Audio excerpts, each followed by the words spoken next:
Bienvenidos hermanos a la segunda sesión del día de hoy. Lo vamos a hacer de manera de video. El día de hoy mi nombre es Jonathan Castro y soy el representante aquí de Tu Palabra es Verdad desde Estados Unidos, desde nuestra iglesia compañera acá en Cornerstone, donde yo estoy acá con el staff. Y estamos acá con Tom Kraus también, que nos va a estar liderando esta sesión del día de hoy, que es llamada La relación del pastor con Jesús, visto en oración, ¿verdad? Entonces vamos a hablar de eso el día de hoy y vamos a hacerlo un poquito diferente, conversacional aquí, donde yo voy a estar con él conversando. Va a ser un poco más interactivo, ¿verdad? Para que lo hagamos un poco diferente y vamos a comenzar con esto. Ahora, para que fluya un poco más, fluya mejor, lo que vamos a hacer es yo voy a conversar en inglés con él y vamos a hacerlo en inglés, pero vamos a estar traduciendo esto también para que ustedes por allá puedan tener la información también. Así que vamos a cambiarlo al inglés aquí y es un honor y un placer estar con ustedes en esta tarde. Así que vamos a empezar la sesión de hoy y el tema que estamos dando hoy es la relación del pastor con Jesús, como se ve en la vida de oración. Lo que estamos enfatizando aquí es su vida devocional y la vida devocional del pastor. En esta conferencia de medio año queremos centrarnos en la vida del pastor personalmente. En enero queremos enfocarnos en su ministerio y sus acciones, pero vamos a enfocar este tiempo en esta conferencia de un día en la vida personal del pastor. Así que aunque queremos empezar con eso, ¿por qué es necesario que el pastor se vea dentro de sí mismo en su vida antes de comenzar a realizar su ministerio? La respuesta simple es que si no lo hace, no sobrevivirá. Lo que quiero decir es que el pastor no va a sobrevivir. Olvida el ministerio. Él no va a sobrevivir en su vida, no va a sobrevivir como creyente. Pero un error común que los pastores hacen es mirar a su estudio y su preparación para sermones y atan todo eso junto en su vida devocional y no es devocional. Y puede que sea impresionante su estudio, pero tiene que haber esa relación con Cristo uno a uno antes de que podamos presentar la palabra de Dios a cualquier persona de la manera correcta espiritualmente. Usted podría predicar y estar muerto adentro. Podrías levantarte y hacer todo lo que hace un pastor y simplemente no andas con él. Y es por eso que muchos muchachos se queman y por eso no duran. Así que usted enfatizaría que entonces sería importante asegurarse de hacer una distinción entre la preparación personal o la edificación personal del pastor en contraste con todo lo que hace para su ministerio. Hable un poco de cómo la gente puede confundir esos dos antes de que podamos hacer las cosas que podamos hacer en el ministerio. Es un error común que la gente hace, que los pastores hacen.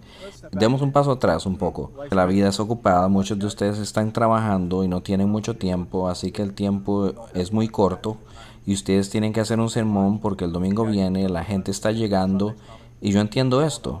Si no tenemos tiempo con el Señor antes de todo esto, no vamos a llegar muy largo. Hay una falta de integridad con esto y hay una hipocresía con esto. Así que esto no es bueno para tu vida, no es bueno para la vida de tu familia. Nadie puede sobrevivir sin una vida fuerte devocional con el Señor. Así que es un error común que cometen los pastores, que porque estamos en la palabra de Dios, porque estamos hablando con los creyentes, porque estamos haciendo cosas ministeriales, y especialmente a los muchachos a los que les estoy hablando en este momento. Sé que muchos de ustedes tienen otros trabajos, así que no es fácil. Y esto es muy importante, y esto me lleva a la siguiente pregunta. ¿Cómo debería entonces un pastor, que es identificado como un pastor, como un ministro, cómo debe él entrar ante la presencia de Dios? Creo que en muchos casos podrían venir ante Dios como un pastor, como pastor de rebaño.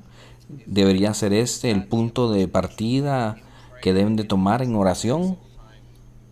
Primeramente, venimos ante Dios como sus hijos. Nos damos cuenta de que Él es nuestro Padre. Somos ovejas que estamos liderando a ovejas. Somos pastores, pero también somos ovejas. Así que si no nos ocupamos de la oveja que tenemos nosotros por dentro, es más difícil pastorear así. Así que tenemos que venir ante Dios como hijos. Muy bien, y esta es la distinción importante que debemos hacer, porque a veces nuestro llamado se entrelaza en todas las áreas de nuestra vida, incluso en la área personal de oración del pastor. Sí, por supuesto, el aspecto funcional del ministerio puede interponerse en el camino de la vida devocional del pastor. Me refiero al día a día funcional y todas las responsabilidades funcionales y ministeriales, particularmente vocacionales, si no tenemos cuidado, nos va a secar nuestra vida espiritual. Así que permítame hacerle la pregunta personalmente. ¿Cómo es usted como un pastor para hacer esa distinción? Esa división entre la preparación del sermón, leer la palabra de Dios para estudiar, para la iglesia y para su ministerio, y entre leer para su edificación personal. Eso por un lado. Y por otro, cómo haces tu vida de oración personal y cuál es tu enfoque diario hacia la oración? La distinción tiene que ser hecha. No hay ninguna magia al respecto. Hay que decidir. Tienen que entender la prioridad de esto, que es esencial. Y si no es esencial para usted y no entiendes esto, tienes que hacerlo como algo esencial. Por ejemplo, empiezo mi día, vivimos cerca de la playa, así que voy a la playa y generalmente comienzo mi día en la palabra y en oración con devociones personales, aparte de cualquier estudio o cualquier otra cosa. Pero el punto es que tienes que hacerlo. Es una lección diaria. Entender es que primero ante todo soy un hijo de Dios a través de Cristo. No soy un pastor. Soy un pastor por llamado, pero más importantemente soy un hijo de Dios. Y si no alimento mi espíritu, mi carne tomará el poder y eso afectará todo lo que hago como pastor. Así que creo que es importante entonces recordarnos a nosotros mismos nuestra identidad. Sí, eso tiene que ser primario. Usted no puede ser definido como un pastor primeramente. Tú eres un hijo de Dios primeramente, quien pastorea al pueblo de Dios, no un pastor. Tienes que entender tu relación con Cristo y que esto es esencial. Pero inclusive si no eres un pastor, no importa. Eres primeramente un hijo de Dios. Tienes que tener un hambre de Cristo y estar cerca del Señor, no porque sos un pastor primeramente, sino porque eres de Cristo. Así que podríamos llamar esto la relación del cristiano con Jesús en lugar de la relación del pastor con Jesús. Sí, la llamaría la relación del cristiano con Jesús, que afectará tu ministerio para ser eficaz en el ministerio. Y para ser eficaz en el ministerio tienes que tener un caminar fuerte con el Señor. Porque ustedes saben esto, el ministerio es duro, la gente es difícil, la gente es loca, las ovejas tienen dientes y te muerden. Así que es crítico para el pastor el caminar cerca de Cristo, precisamente por todas las cosas con las que lidia el pastor en su ministerio. Así que es crítico. Así que la preparación previa no solo prepara personalmente al pastor, sino que lo prepara para sus desafíos que tiene que enfrentar. Sí, usted debe prepararse para saber de qué se trata la iglesia, estudiar a su gente, precisamente para ayudarles, porque Jesús nos dijo, las ovejas son tontas, las ovejas son el animal más tonto del mundo, y todos nosotros somos ovejas, pero como oveja tonta, que lideramos a otras ovejas tontas, tenemos que tratar de ser un poco menos tontas que las otras ovejas. Ovejas liderando ovejas no es fácil. Pero este es el llamado que el Señor nos dio como pastores. Así que de todos los que asisten a la iglesia los domingos, nosotros debemos ser ejemplares y haber tenido una buena semana de devocional con el Señor. O de otra manera no deberíamos de predicar. Esta relación con Jesús de la que estamos hablando, háblanos acerca del peligro que hay en pensar que estamos amando a Jesús mejor porque estamos sirviendo antes de realmente tomar estas doctrinas y enseñanzas que enseñamos y aplicárnoslas a nosotros mismos primero, para poder así tener una relación más cercana con Jesús. Esto es un peligro, ¿verdad? Regresar al tiempo de la ley, tener una forma de pensar muy fariseica. ¿Cuáles son los peligros de inclinarse hacia una forma fariseica de pensar que estamos amando y sirviendo a Jesús por las obras del ministerio? Si nosotros definimos a nosotros mismos con nuestro ministerio, en vez de definirnos en Cristo, ahí estamos en problemas. Porque yo podría mirar una iglesia y decir, wow, mucha gente está viniendo. lo estoy haciendo bien, las cosas están bien, o la gente les encanta mis sermones, o les gusta mi consejería. Y si piensas esto y no tienes un caminar personal con el Señor y no tienes vida devocional y continúas definiéndote por el éxito de tu ministerio, ahí estás en problemas. Porque el éxito que haces te define y el fracaso también te define. Y es un sube y baja porque eres grandioso cuando las cosas van bien, pero cuando no van bien sos miserable. Cristo es el que te define, no hay sube y bajas. Así que es peligroso y tentador que los pastores se definan por lo que hacen y ellos piensan que estoy haciendo mucho por el Señor, así que estoy bien. Y bien, puedes hacer mucho por el Señor, pero Jesús nos habló de los fariseos y nos habló acerca de la gente que hace las cosas por el Señor y así son incrédulos. Como dice el versículo, en aquel día ellos dirán, hicimos esto y lo otro y lo hicimos en tu nombre. Y Él les dirá, nunca los conocí. Así que todo lo que hacemos fluye de los afectos de nuestro corazón por Cristo. Y esto es asombroso y importante. Si lo que hacemos lo tomamos como evidencia para decir que estamos bien con el Señor, eso no es así. Es un gran peligro, particularmente para los pastores, en decir que estoy haciendo mucho para el Señor y por tanto estoy bien. Miremos a María y a Marta. Jesús viene a su casa y María se sienta a sus pies. Pero Marta está corriendo, preparándose y haciendo de todo. Y está enojada con María porque ella no está haciendo nada. Y ella se enfada un poco con Jesús diciendo que ¿por qué no le dices a María que se ocupe también? Y Jesús le dije, María escogió la mejor parte. Muchos pastores son como Marta. Muchos de nosotros podemos ser como Marta, corriendo y corriendo y haciendo, y no como María, sentada a sus pies. Ahora pasemos a la área específica de oración. Supongamos que hay algunos pastores por ahí que están diciendo que sí, que estoy en el ministerio, que soy llamado, que he estado haciendo esto por un tiempo, pero para ser honesto, no he tenido una vida regular de oración y honestamente no sé cómo hacerlo, cómo venir ante Él y cómo comunicarme mejor con el Señor. ¿Cuáles son algunos consejos bíblicamente que usted puede darnos? La oración tiene que fluir de la palabra. Tienes que estar seguro de que estás orando bíblicamente. Así que creo que la oración fluye de tu tiempo en la palabra de Dios, por lo que su tiempo en la palabra de Dios debe terminar y conducirle en oración. Y por supuesto, usted ora por su familia y ora por su iglesia. Pero si está luchando con la oración, una gran manera de orar es simplemente orar los salmos. Usted puede comenzar con el Salmo 1 y orarlo. Eso le acostumbrará a tomar una vida de oración. Estoy seguro que a los que nos están escuchando oran y me imagino que lo hacen todo el tiempo. Y como pastor siempre tenemos que orar por muchas cosas y por muchas personas y en público. Pero si esto es un hábito solo para marcar las casillas, eso no es verdaderamente comunión con Dios, porque la oración es la comunión que tengo yo con mi Padre, la comunión con el Señor, por el Espíritu Santo. Así que la oración sin la palabra de Dios puede ser herética, y la palabra de Dios sin oración puede ser legalista. A manera de recordatorio, uno de los recursos que estamos dándole el día de hoy son las disciplinas espirituales de Don Whitley. Y una de las cosas de las que habla es acerca de orar la palabra y orar la palabra de Dios. Sí, la palabra es la mejor manera de orar. Cuando leo mi tiempo devocional, siempre pido a Dios que me dé algo que me recuerde durante el día. Y a veces esa palabra se me queda en mi mente por mucho tiempo. Recordemos lo que dice la palabra, que la palabra de mi boca y la meditación de mi corazón sean agradables para ti. Porque a veces digo muchas cosas estúpidas y mi corazón podría ser malo.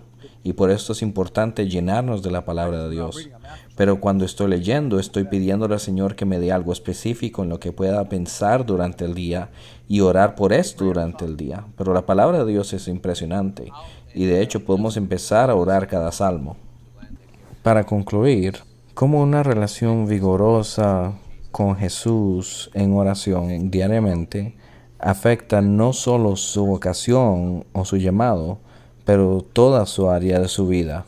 Ha sido bueno y malo, sube y baja. A veces no hay una transparencia total en cuanto a esto. No siempre estamos donde deberíamos estar. Sabemos esto, que no estamos leyendo lo que debemos, no estamos orando lo que debemos. La vida se nos interfiere, el ministerio se nos interfiere. Pero si tú no chequeas esto y no tienes control de esto, entonces va a ser muy difícil. Puedo decir, y que ahora soy viejo, y que no he visto a los justos abandonados. Dios siempre te sostendrá, pero tienes que tener una manera efectiva de notar cuando estás desviándose y decir, espera un minuto, me desvié por acá, me perdí un día o dos. O se convertirá en un problema y este problema se convertirá en pecado y por eso tienes que reconocer que te estás desviando. Pero la mejor manera de notar esto es cuando estás en los momentos profundos y dulces de comunión con el Señor. Cuanto más lo haces, más lo quieres. Entre más cerca estás, más ves que en su presencia hay plenitud de gozo. Y sabrás esto porque tendremos paz que las circunstancias no podrán afectar. Pero yo diría que tienes que notarlo.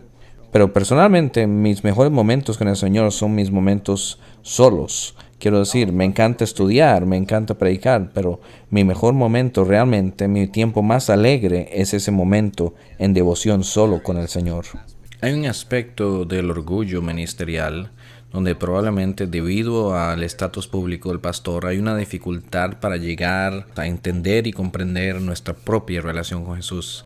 Yo creo que, yo no tengo ese problema porque yo estoy como Pablo y digo que soy el primero entre pecadores, pero es por mis experiencias en la vida y en el ministerio y mis errores en mi pasado y yo sé mis límites. Pero yo creo que cada pastor conoce sus límites y su capacidad de pecar en ciertas áreas, pero lo que creo que pasa es que estamos tan ocupados que nos olvidamos de ello, no lo ponemos como prioridad en nuestra vida y luego caemos y eso nos lleva a lo mismo. Nuestra identidad no es nuestro ministerio, su identidad es en Cristo, su ministerio es lo que Él te ha llamado a hacer y Él no te necesita, Él no me necesita, Él no necesita a John, Él no necesita a nadie. Él puede matarnos aquí mismo y va a levantar a alguien más para que continúe y continuará. La iglesia ha estado presente por 2000 años y no nos necesita a ninguno de nosotros. El Señor permite que nos unamos a servirle. Cuando yo tenía 28 años y un pastor me dijo, si quieres estar haciendo esto en 30 años, ya que yo era un adicto al trabajo siempre, él me dijo, si quieres estar haciendo esto durante los próximos 30 años, necesitarás tomar tiempo libre y necesitarás pasar tiempo con tu familia. Él me dijo, mire, la iglesia ha estado aquí por 2 años y puede estar sin usted por un par de semanas. Así que usted tiene que tener esta perspectiva de que ninguno de nosotros es indispensable, es necesario, es un gran privilegio que el Señor puede usarnos, pero nuestra existencia principal es quienes somos en Cristo y no en que somos pastores primero. Y no estoy minimizando el hecho de que somos pastores, pero lo que estoy diciendo es que si dejas que eso te defina, no vas a lograrlo. Y esa identidad que nos impulsa a tener esa relación personal con Jesús y a buscarlo a diario en oración. Así que si tu identidad es, o si te defines por quién eres como pastor, entonces seguirás haciendo muchas cosas que no deberías hacer y te trabajarás a muerte y tu vida familiar sufrirá porque estás tratando de tener éxito. Si te defines por quién eres en Cristo, tus prioridades serán correctas. Tendrás una gran relación con el Señor, una gran relación con tu familia, estarás equilibrado en tu ministerio, porque el ministerio no te define. No estoy minimizando el ministerio, es importante, pero si eso te define, te va a llevar a áreas de trabajo mucho más diferentes y eso no es bueno para tu gente. De hecho, lo mejor para tu gente es que tú tengas todo en equilibrio. Lo otro es que nunca desarrollarás a líderes si tú te crees Jesús y lo haces todo. ¿Alguna última observación sobre la importancia de nuestra vida en oración y relación con Jesús? Creo que les he mencionado mejor lo que hago con mi tiempo de lectura. Es en 3-3-2-1. 3 capítulos del Antiguo Testamento, 3 salmos, un proverbio y 2 capítulos del Nuevo Testamento. Son 9 capítulos, lo hago siempre todo diariamente. Cuando llego al final de los salmos, vuelvo a Salmo 1 y lo mismo con los proverbios y al final del Antiguo Testamento y lo hago de nuevo, igual con el Nuevo Testamento. Y luego añado mi tiempo de oración y ustedes saben cómo hacerlo. Solo tienes que recordar la dulzura que hay en ello, porque lo más común que no hacemos es pasar tiempo con el Señor, por desgracia.